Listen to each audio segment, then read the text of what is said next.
Welcome to Passion Time. I'm Patricia Gross, and I'm here with Jesus Silva Herzog Marquez. He's one of the top intellectuals from Latin America and Mexico. And today we're going to talk about Mexican elections happening July 1st. They are unprecedented, and it's great to have you, an honor to have you here with us. Thank you very much. But I always have to ask the same question. The first question is, what is your passion, and how are you living your passion? Well, I think that my passion is enjoying all the different expressions of human sensibility and intelligence. I like to read and hear music and contemplate the different expressions of art. So that's how I think I live that I'm passion. sure you would love the latest Leonardo da Vinci book, right? Oh, yes, Because the that's sort of Isaacson. Yes, Isaacson. It's a Right. wonderful book. I'm sure you read it. Right. And it kind of, you're describing how you are, I think, in a way. Great. A little bit like Leonardo. Okay, so Mexico, a country so full of resources and wonderful things, and yet it's got a challenge, which is the political parties, right, that run the country. But let's talk about what is Mexico's big challenge right now, today in Mexico. What would you say is Mexico's biggest challenges? I know there are many, but... Well, I think that the greatest challenge that we have right now is recovering civilization. Okay.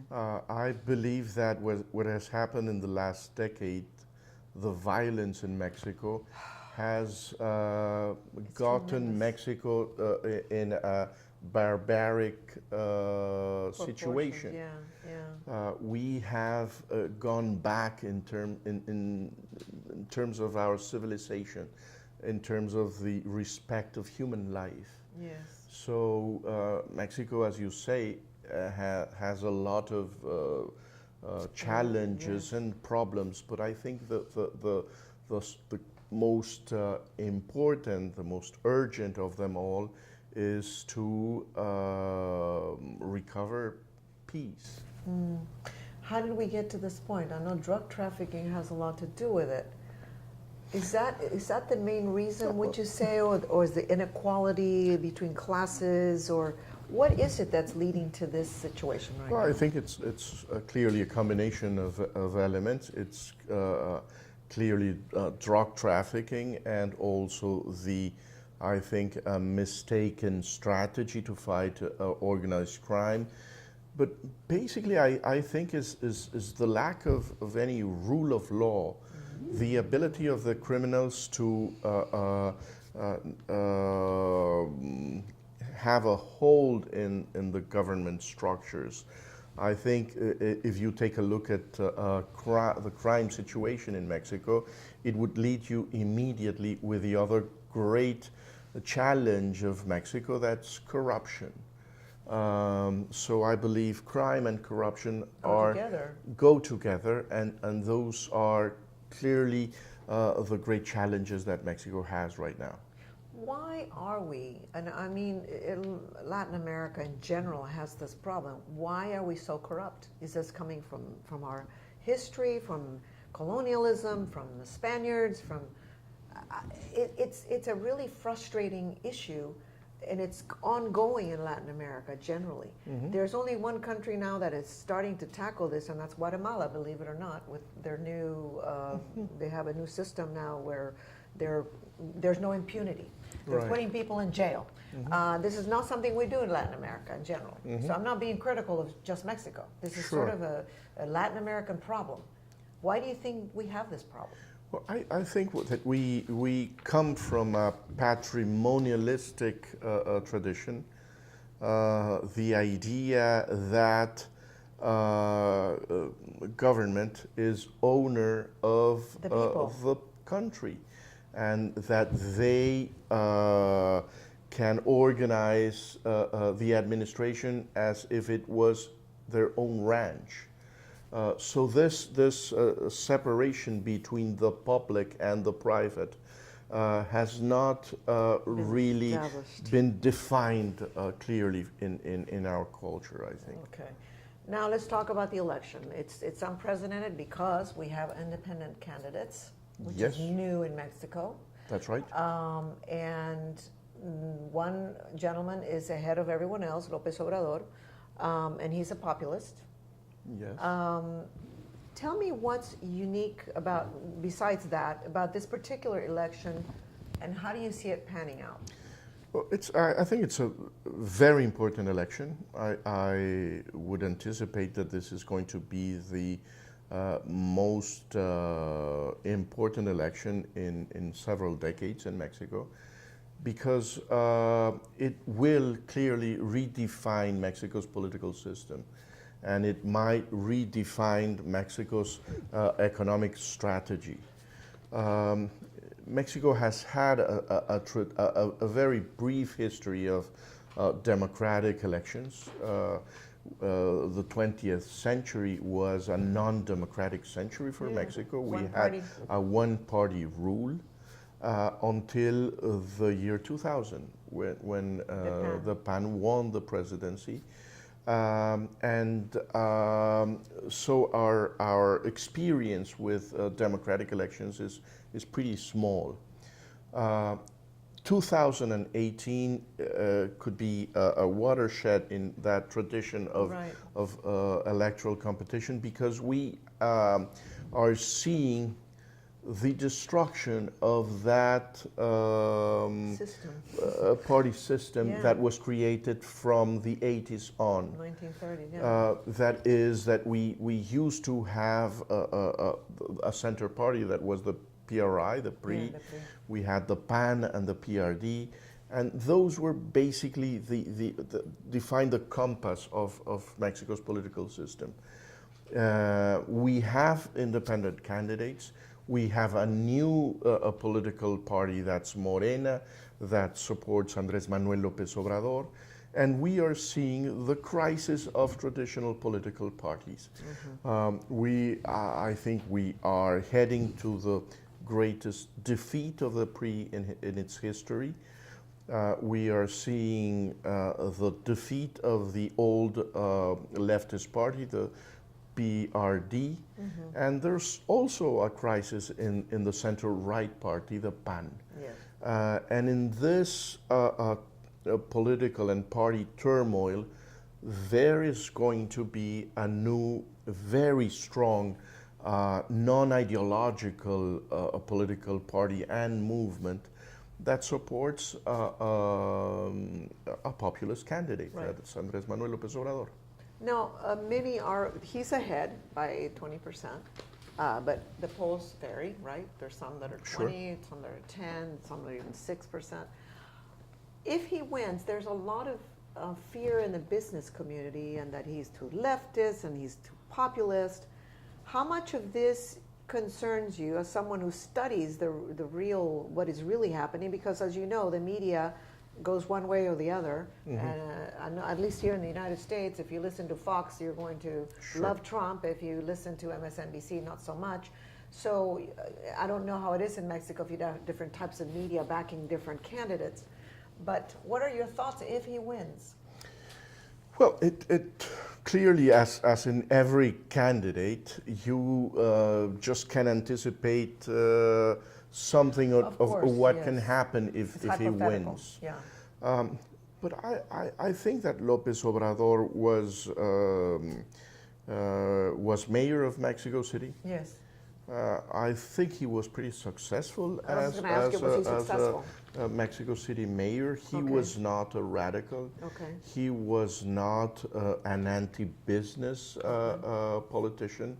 He had pretty good team with good relations with the business sector. But at the same time, being for 12 years the leader of the opposition and having a very polarizing attitude against all neoliberal reforms, Right. he also has some attitudes that have been seen as threatening for the business community. So being a populist, for example, is understanding the world in a binary perspective. That is, there is one division in Mexican society, according to López Obrador. There's the people that I embody, that I represent, and the people is pure, is virtuous, is wise. And then there's the mafia. There is this oligarchy that is morally rotten, and that has to be defeated. Okay. So I think these two elements coincide in López Obrador. There is this a politician that's a pragmatist, that is not clearly an ideological politician of the left, but then there's also this populist politician that emphasizes and feeds on polarization. Which is a problem in any I country, think because that's what they do. You're dividing your country instead of leading it. I think so, yeah. What do you think, if you were to advise whoever wins the election, what is the first thing you would tackle in Mexico? You talked about corruption and the violence and the lack of ethics, but how do you fix something like that that's been running this way for so long? Well, I think that one of the problems that I see in López Obrador is that he is maybe a fanatic of himself. He is convinced. He is convinced oh, he's that like Trump then. there's some links similarities. there. Because he is convinced that corruption, for example, would be solved when he is president. He is not interested in changing any laws. He's not interested in any institutions that can be built. He is convinced that he will set such a strong example in the country that no one in the public service will be corrupt. He says if the president is honest, his secretaries will be honest, the governors will be honest, and the mayors and other politicians. So he's an idealist.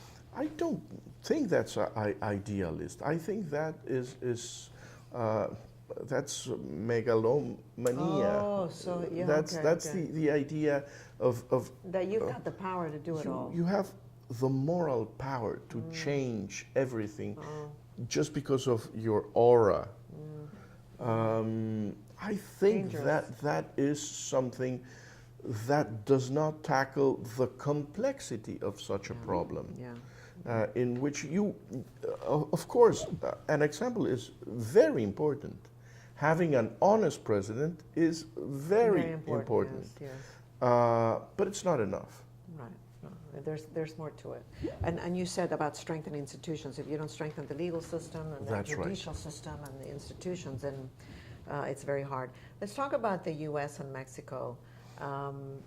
It's probably the worst that's ever been, the relationship, because of the policies of Trump and the way Trump has described Mexicans and treated immigrants. What do you think the next president should do? How should he handle Trump and the NAFTA agreement? That's a really difficult question. It is, of course, very difficult. Because I don't think that anyone in the world knows how to handle Donald Trump. Very good point. So there's the Macron attitude, like trying to persuade him that you kiss him and hug him and persuade him that you're really his friend.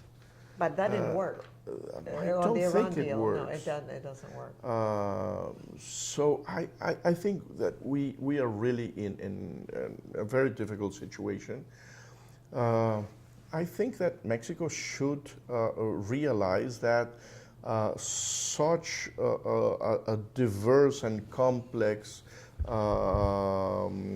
neighborhood and relationship should not be simply the relationship and the communication between two presidents.